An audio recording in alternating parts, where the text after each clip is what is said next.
Yo, I'm extremely frustrated with why people feel the need to place themselves above others. And, I am going to probably say it's a lack of confidence in their own ability, that they feel like they need to one up the other by placing themselves up here and putting others down. I've always found it productive to build people up, and that doesn't mean that you don't call people out on their shit. That doesn't mean that you allow things to go by without really addressing them. But there's a way to address situations, and then there's a way not to. I've worked for plenty of good leaders over the years and bad ones, both in the military and in the civilian sector. The best leaders, I feel like are the ones that lead like collaborative environments. Not necessarily that they're, going to lead by committing, right? But hear out those that work for you and identify what the best route to provide a lasting solution is going to be. Not put a band-aid on it, not ignore it, not go overkill on your solution, but truly finding out those people that are on the ground doing the work. And ultimately, if you're the leader, you gotta be responsible for the outcome. So you gotta make the call. And I tell my subordinates all the time, hey, if I don't go with your idea, it's not a personal thing. It's I'm operating from a point or a vantage point that you may not be able to see everything. You're too in the weeds, but I need your input because I can't see down onto the ground level. So even though I may have a general knowledge of what's going on down on the ground, because either history, I've been there, or I understand how the processes work, right now there may be something going down on the ground level that I may not have full visibility of. So I need your input, and then I'm gonna make a decision based off of how I feel like point A connects to point B, to create some type of lasting effect so that we can fix a problem that we're currently dealing with.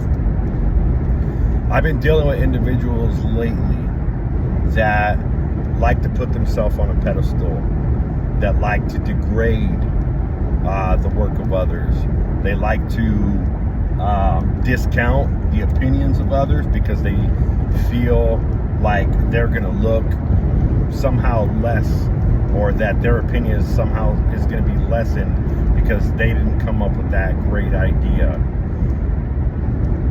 Like I said, the true leader, the best leaders that I've dealt with are the ones that operate in collaborative environments. They get input from the team and they try to put in lasting results that benefit everyone. And sometimes as a leader, you gotta see a solution that isn't yours and say, hey, that's actually a better plan. Let me go ahead and implement that.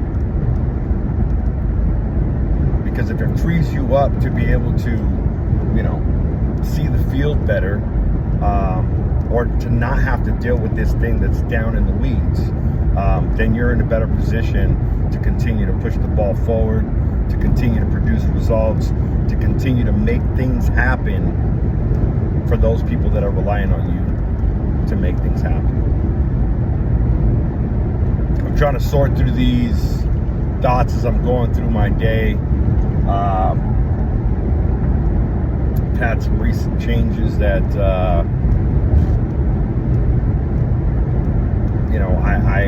I gotta be focused. I gotta be dialed in, and I can't stay focused if I'm dealing with petty shit. And you know, if you're out there and you are putting your mind and your focus and your energy on petty things, you know, understand that energy is limited, right? You only have so much hours in a day. The hours that you spend awake doing things, maybe you're real sharp in the morning and maybe it diminishes as the time goes by, or maybe you wake up maybe in a diminished capacity and it takes you time to ramp up, but time is limited. So make the best of it what you can, and don't focus that energy on things that are gonna slow you down, that are gonna roadblock you, or that are gonna hinder you from being able to produce results and get where you need to be. I gotta find a better way of dealing with my frustration and not allow it to be so overt. I'm working on ways to communicate better, and I'm working on ways to not communicate or display those things, develop my poker face, so to speak. So I think it's a good tool to develop not being able to show your hand of how you're feeling about a given situation, and it may help you navigate, you know, people's volatility a little bit better, because there's some volatile individuals out there. And what I've noticed, that when I'm around, even though I'm in most circumstances I'm not a volatile person, I'm very cool-headed and I don't allow people to pull me off my mark. When I'm around anxious people, it makes me anxious. So finding better ways to deal with that, because do these people damn irk me sometimes. But I'm better than that. You're better than that. Find a better way to get around them, outsmart them, outperform them, outmaneuver them. Keep putting in the work, and the work shows for itself. And if that doesn't work, then, you know, you have other avenues that you can take in life, that you can take those skills that you've developed and do something for yourself that could create some lasting change in your life. So those are my thoughts as I'm driving today. Hope y'all have a good day out there. Stay safe. Keep your head out of social media. I know you're probably watching this on social media, but you know, if you poke your head out of the social media for a minute, just look around. Things aren't as crazy as they seem, but that doesn't mean dig your head in the sand and ignore all the things that are going on. Stand up for what's right. Believe in God, and trust in God, most important. I hope you guys have a good day.